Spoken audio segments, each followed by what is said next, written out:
Okay, so before we start the prolong proper, it's my pleasure to introduce Michiel. I hope I pronounced your name correctly. So, That's correct. yeah, that's correct. Okay, great. Oh, awesome. Yeah. So, thank you everyone for making it on time. And it's a great pleasure to have all of you here again. I mean, you guys have been here 2 nights in a row, and I really appreciate that.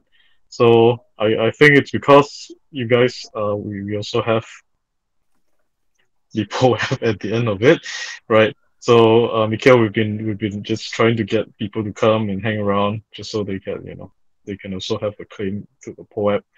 Uh, but anyways, it's a great pleasure of mine to introduce to you tonight a session on navigating through the documentation so that you guys can hack um, more effectively in this hackathon.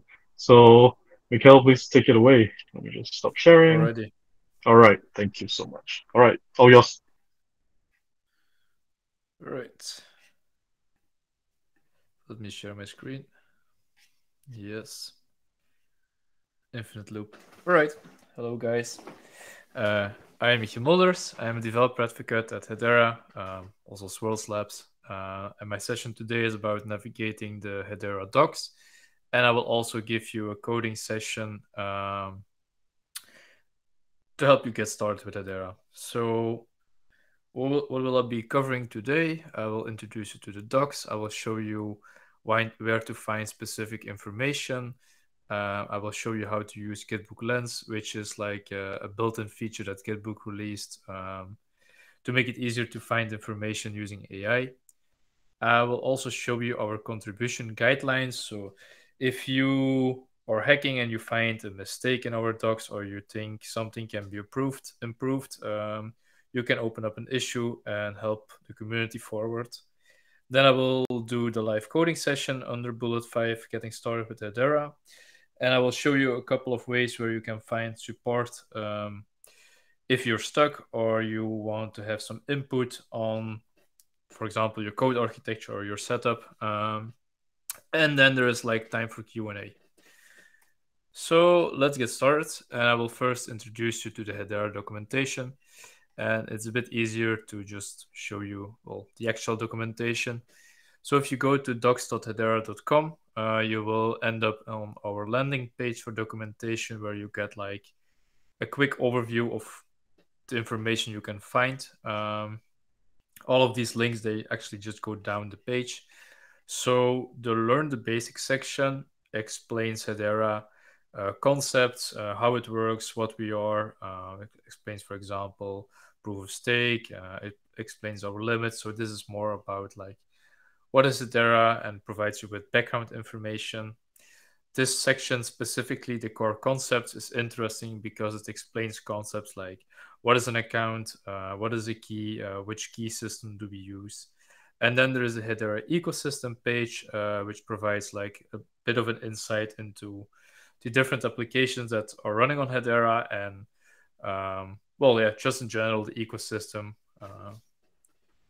And then the more important stuff is to set up your environment. So how to get access to the testnet, how to get testnet HBAR for you to start playing with our network, how to set up your environment, create an account. So this will be covered in the live coding session. We also have like a couple of quick start projects and tutorials, for example, about deploying your contract, creating a fungible token. So these are like more specific tutorials.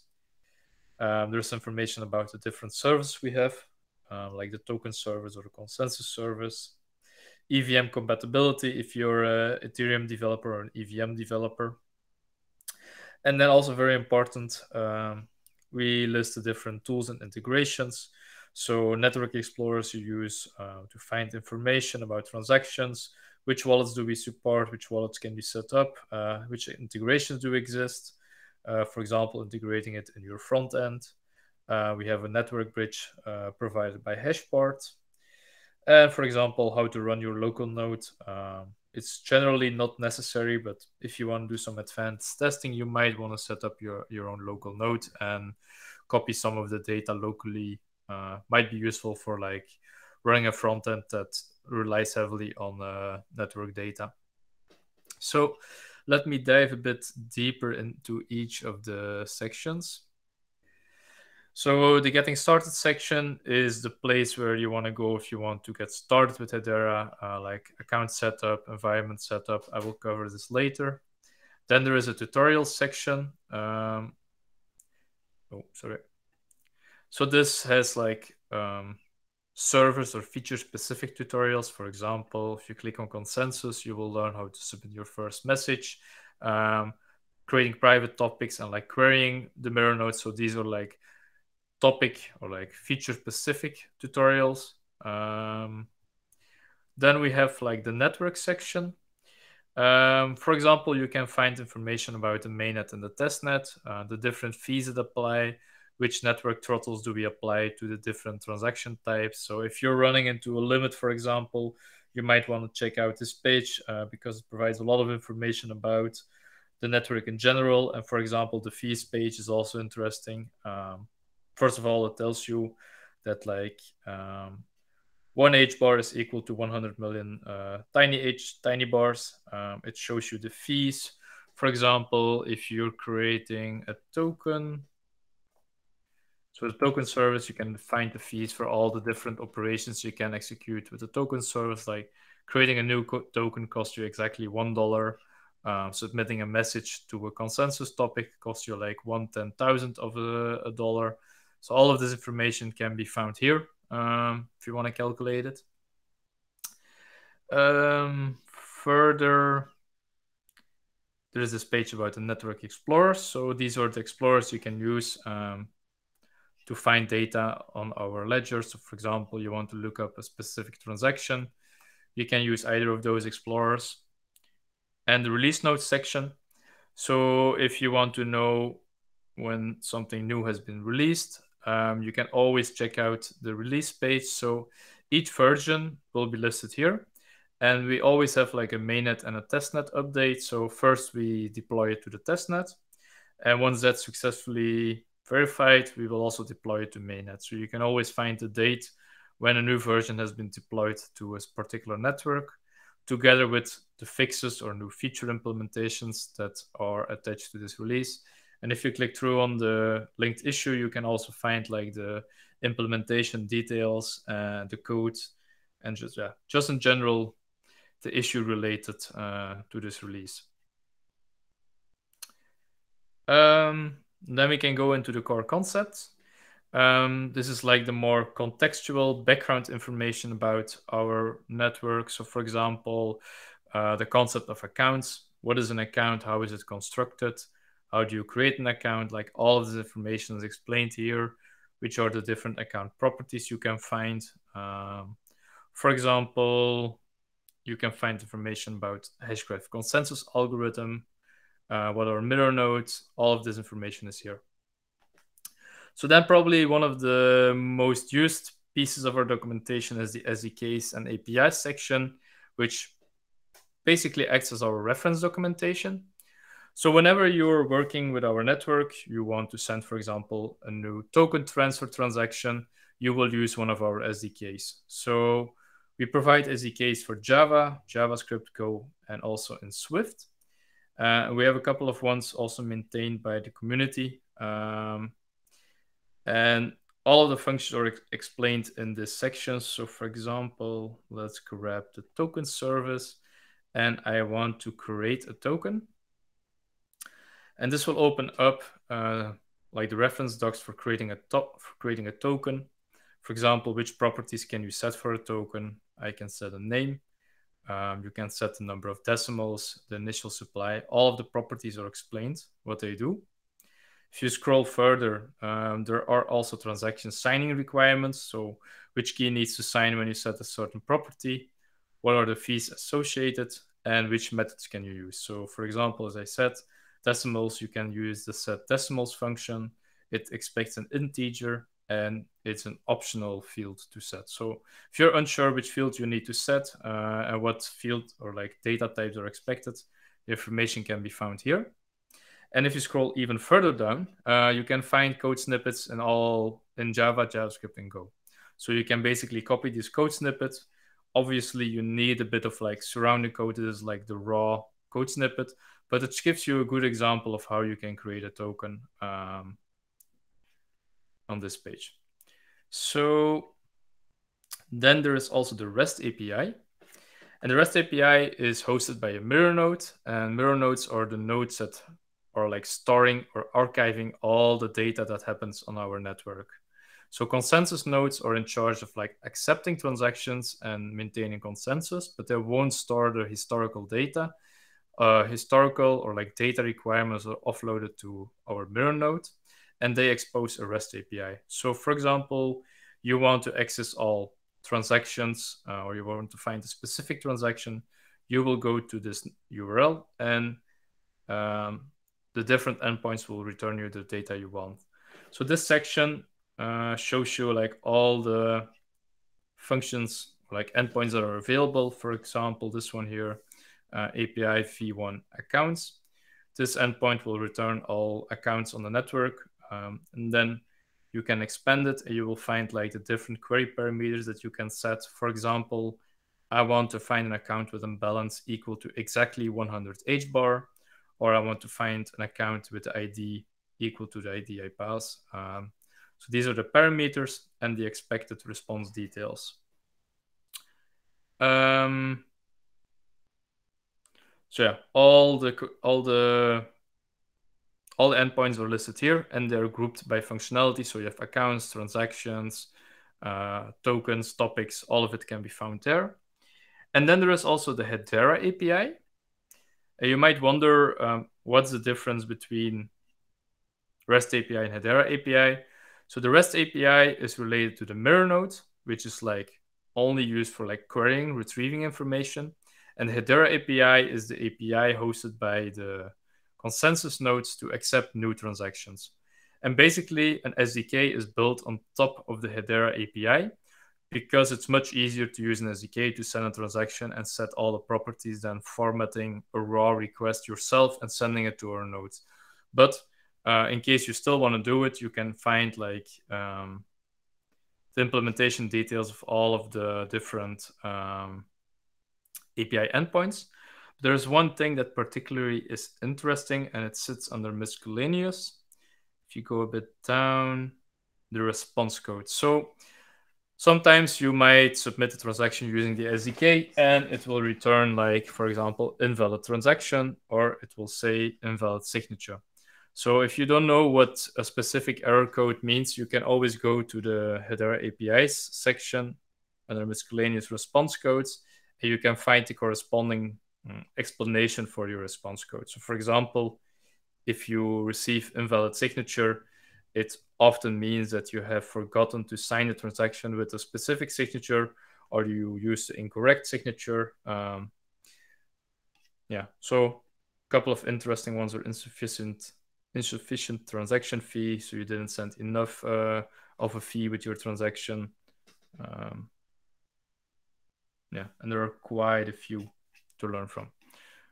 So further, there's a small section about support and community. I will also cover it later in the tutorial, but if you need support, this is a nice overview of where you can find information, even brand guidelines, status page about the uptime of our network. Let me open it up quickly. So you can see we had a bit of outage on March 11th, but for the rest, it's mostly operational. And Discord is like the main hub where our developer community gathers. So I have completed this. So just an overview again. Getting started is like the onboarding for developers. The tutorial section gives service-specific tutorials. If you want to learn something about those, the network section gives you network-related information like releases, throttles, and fees. Core concepts give you a bit of more background information, a bit of context. SDK and API is mainly used as a reference documentation if you're building something and you need to look it up. And then if you want to find out about the status of the network, you can always check it under status.hedera.com. So next, how do you use Gitbook Lens to search our documentation? Let me get back. Oh, sorry, wrong page. So if you click on the search bar on our docs, you can actually ask it a question like ChatGPT like, and let me copy this example here. So how do you mint a token? And I will ask it to the lens. So make sure you're on the lens. It might take a while. And this should return us some information with a code example. And using lens is often useful when you query our docs and you don't immediately find the right information. You can still ask lens the answer. So here it returns a code example in Java and JavaScript. You could even ask it now, like, can you show me the JavaScript example? And it will return the right example. But, well, it already returned the right one. I'm not going to wait for it. So other than that, if you have, for example, a question about fees, you can just type in fees and it will return you all the pages that mention information about fees. Obviously, the first result is most often the correct result, where you find information about the fees. So next, I want to show you like how can you contribute to the Hedera documentation. It might be useful if you spot a mistake or you think about something that can be improved. We're very happy to receive improvements. But first, like a quick message, like why should you contribute to our documentation? What is in for you? In general, you gain a bit of hands-on experience with like development best practices, but also documentation best practices and best practices on like how to maintain open source documentation. It can be useful if you want to build a portfolio, because a lot of employers they find it valuable if developers contribute to open source projects. You get a chance to meet other developers in the space and you can build connections, which might be useful. And also you get exposure to new technologies. So for example, we might ask you to also write a code example in Go. While you're a Java developer, you might explore a bit of Go, and well, you learn something new while you contribute to our community. So how can you contribute? You can find the contribution guidelines by scanning the QR code. It can also be found here. Let me quickly paste the link under our repository, hashgraph.github, and then click on contributing guidelines. You can find all the information, but let me give you an overview. There are three types of issues. First of all, a bug. So if you find a mistake in one of our services or even in the documentation, well, mostly in our services, you will report a bug. If you find the mistake in one of the code examples in our docs, you want to open a documentation issue. And if you think about anything that you want to improve, an enhancement, you want to open the enhancement issue. So how can you contribute? First of all, you need to fork the repository where you want to make your PR against. And then you need to make sure that you clone your forked repo locally. Add an upstream branch to make sure that your local copy stays in sync with our main branch. Once you have done that, you can create your own feature branch or fix, apply commits or apply the change. And then once you commit it, you need to make sure that you sign it off. This is sort of a new feature. Let me quickly grab it for you, TCO. So we expect you to also sign it off. It can be often done using the -s or -- sign off command. This is to make sure that the right person has committed code to a repository, and also for like copyright reasons. So now let's get started with some code. Let me see. So the first step, we will be following actually the documentation here, so the getting started section. And the first step, oh wait, before I go, are there any questions? Let me see in the chat. Nope. What is subscription versus transaction?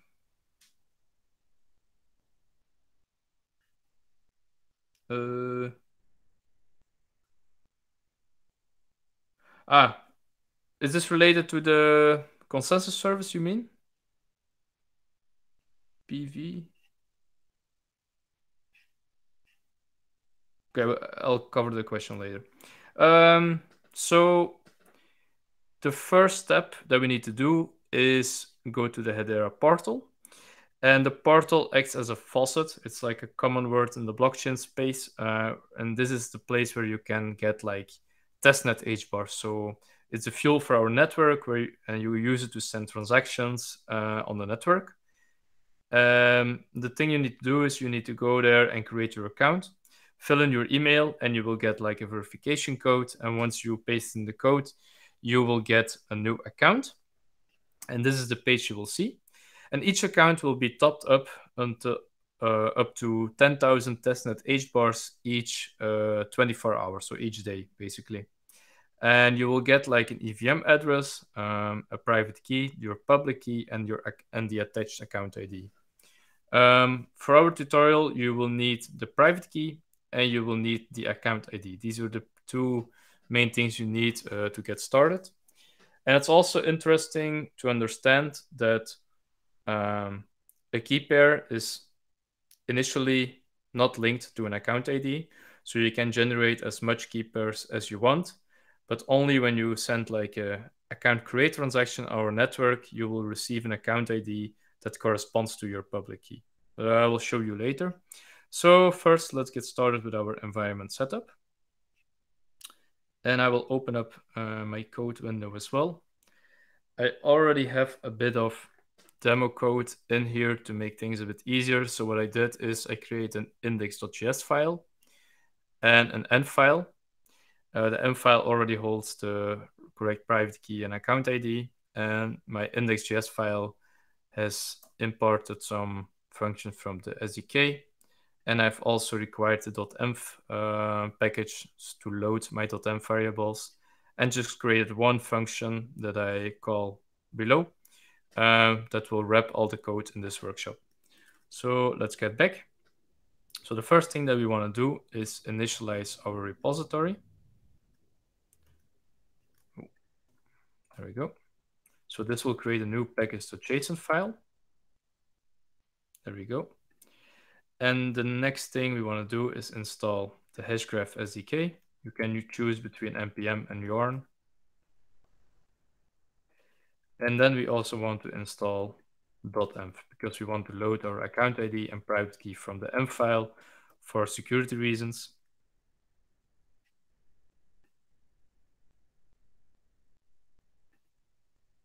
Okay, yep, then .env.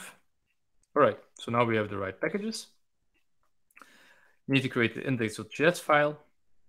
And then within your .env file, you need to set two environment variables. The first one, my account ID, and you need to paste in the account ID that you received from the portal.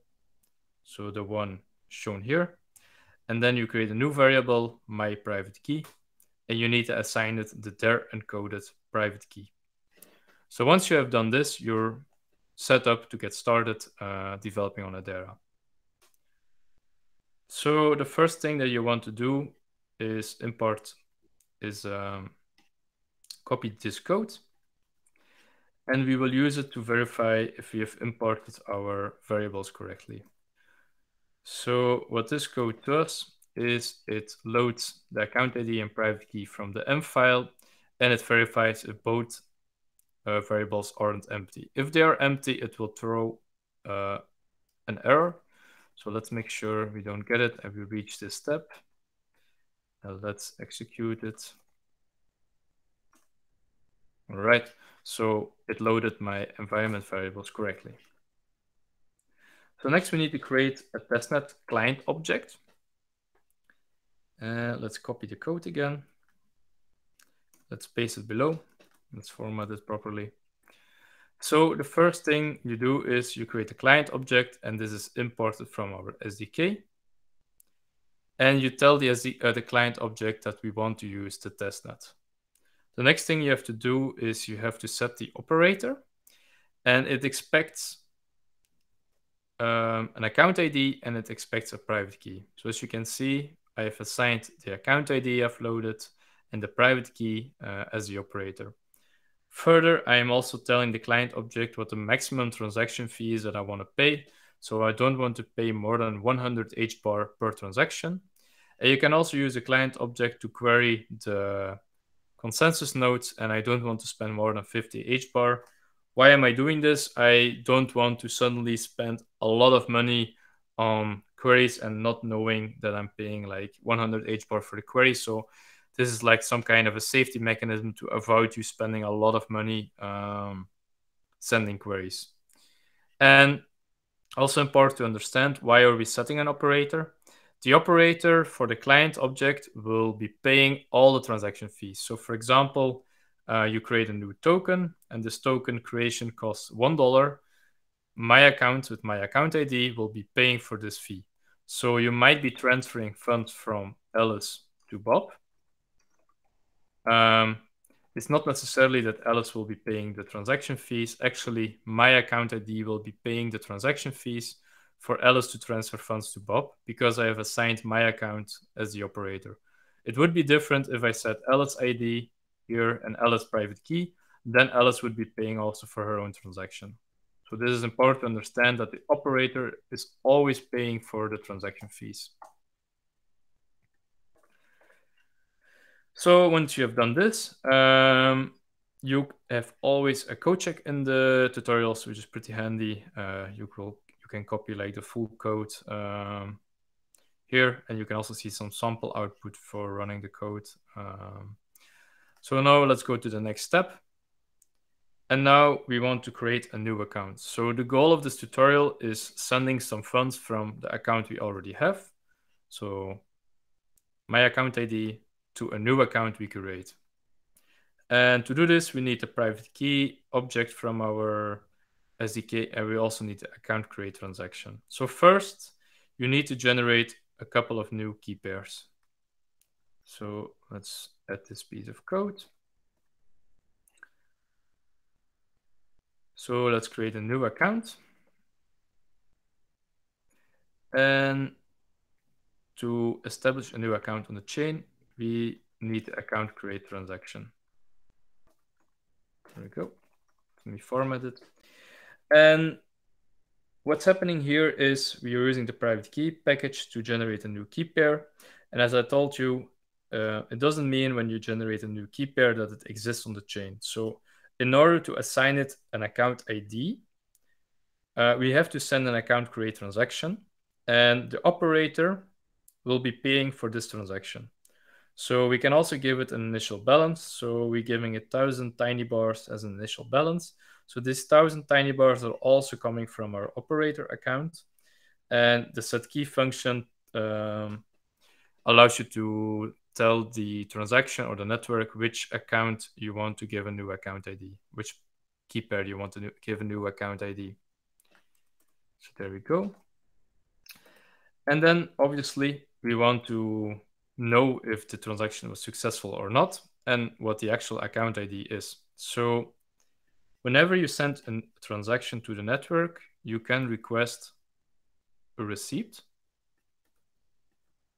It's a bit annoying that the indentation is wrong.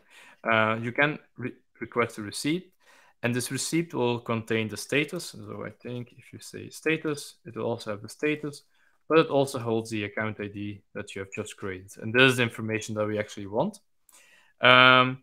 So the receipts are only stored for 3 minutes on consensus nodes. So if you want to request it later on, you won't be able to access it. So you need to access it instantly.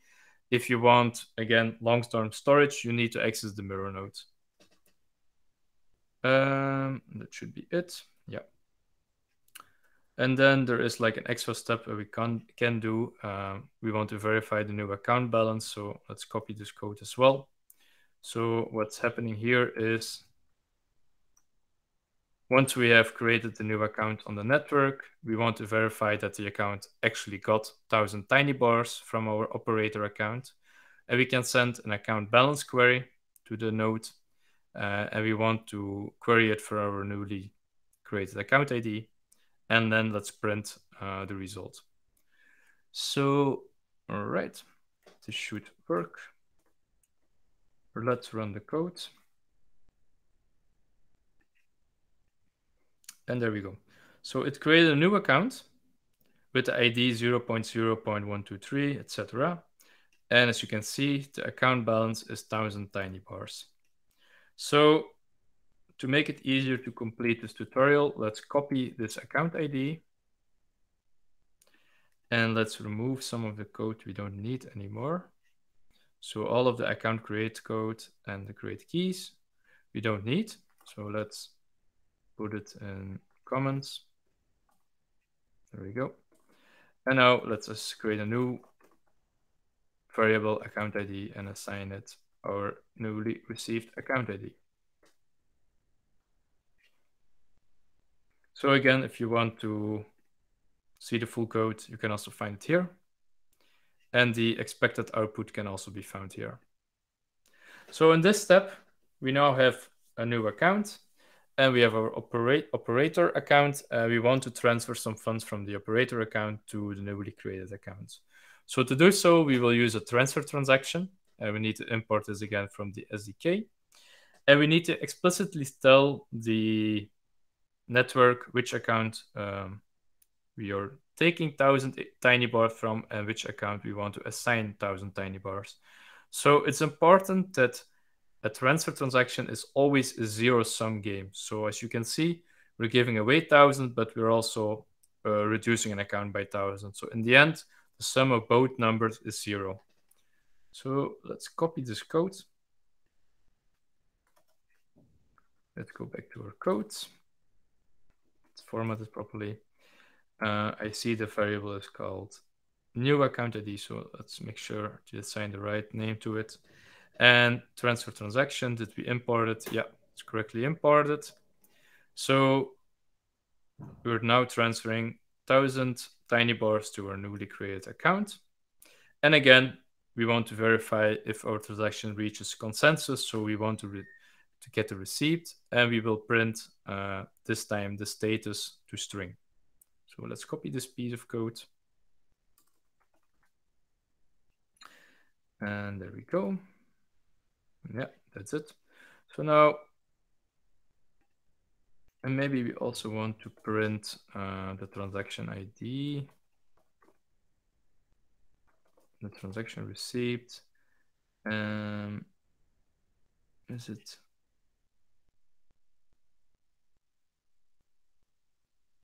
Okay, no, I can't get it this way. So let's run the code. So the transfer has been successful. That's all right. So now, how do we know that the transfer actually was successful? So there are actually two ways to verify if our transaction was successful. You can query the ledger. You can use again an account balance query, but we can also use our Explorer that I told you about. So if you go to hashcan.io, you can switch between the different networks. We are working on the testnet, and we can, for example, look up our newly created account. This is our newly created account, and as you can see, the balance of this account now is 2000 tiny bars, which is correct because we created the account with the initial balance of 1000 tiny bars, and then we did a new crypto transfer of another 1000 tiny bars. So this is the transaction we have just sent from our operator account to the newly created account. And as you can see, there are a couple of other things that are being paid. So the obvious thing is a transfer, 1000 tiny bars, but we're also paying some fees to, first of all, a node, and also to the Hedera fee collection account. So these fees are being paid by our operator account, as I told you in the beginning. And if you want to have a different way of querying for this information without using a graphic interface, we can also look at our REST documentation again. So let's go to the REST API for our mirror node. There we go. And I want to access the testnet mirror node. So let's go to testnet.mirrornode.hedera.com.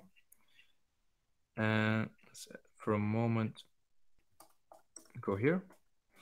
And then I want to look up at our account. So let's open up the account endpoint. And it says accounts, and then we need account.id to look up our account. So let's go to accounts. I think we can also do it this way. We can just pass it in as an argument. And this will return our newly created account. So here you can see the transactions the account has been involved with. So first you will see the crypto create account, and then the crypto transfer.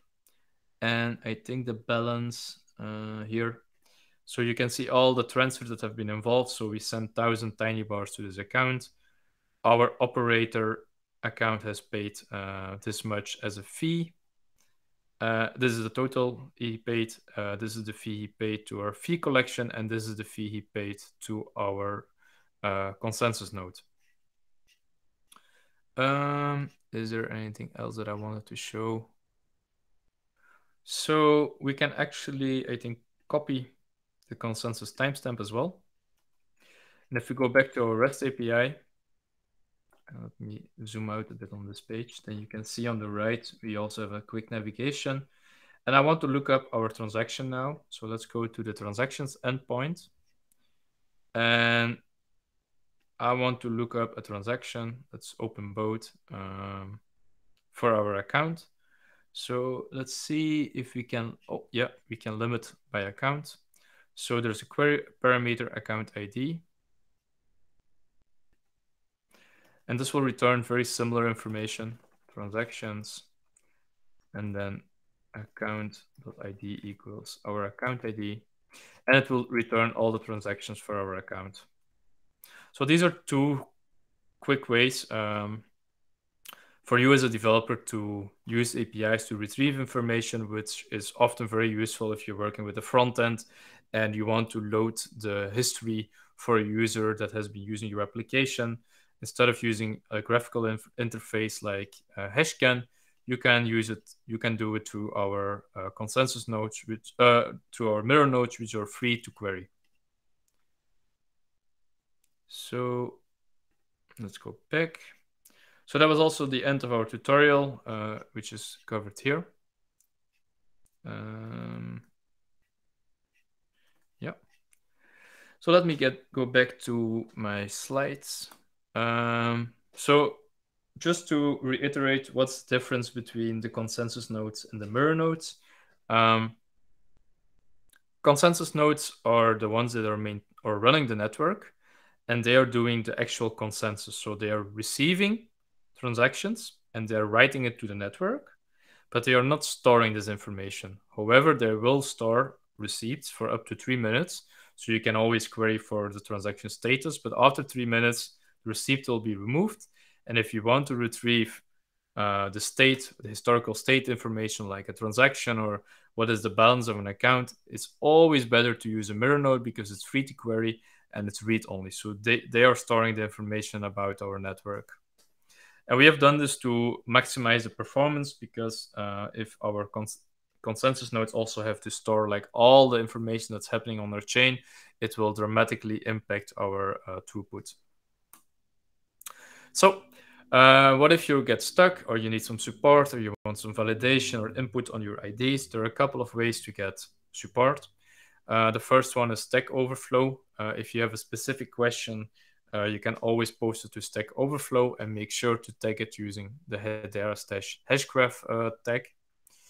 Our main point of support is Discord. So we have a couple of DevRels and the developer advocates active on Discord who are monitoring the different channels per SDK. We have channels per SDK, channels per programming language, where you can ask questions and get feedback. The majority of our community is also hosted here. It's an easy and welcoming place for developers to quickly find support. And if you still want to find support about a specific repository that we have, you can go to GitHub and open up an issue and request some support there. So a quick conclusion, what did we learn today? First of all, we learned that in order to create an account on the network, you first need to generate a key pair and then send the crypto create transaction to the network to attach an account ID to your freshly generated key pairs.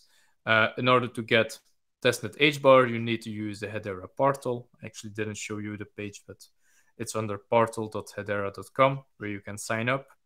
And here you can get like your testnet hbar. It will be topped up daily until 10,000 hbar.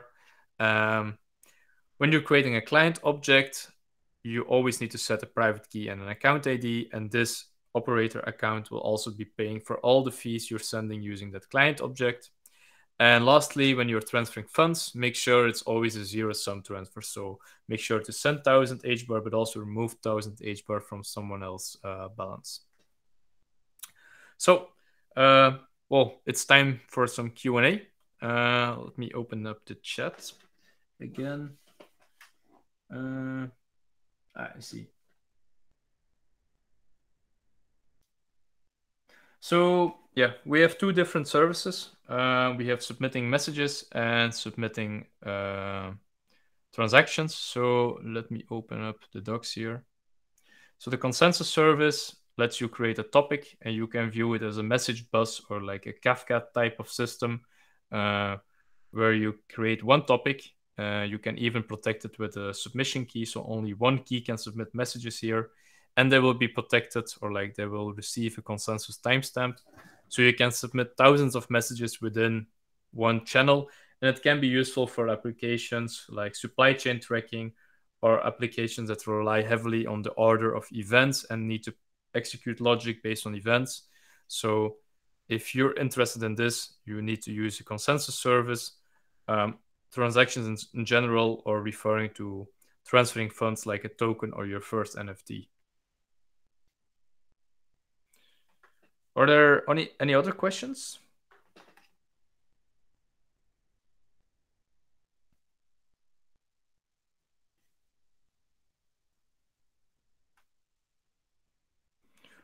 So if there are no other questions, then I would like to ask you to also fill out our quick feedback form to let us know what kind of information you still want to get or what's missing. Happy to get any feedback that you have for this session.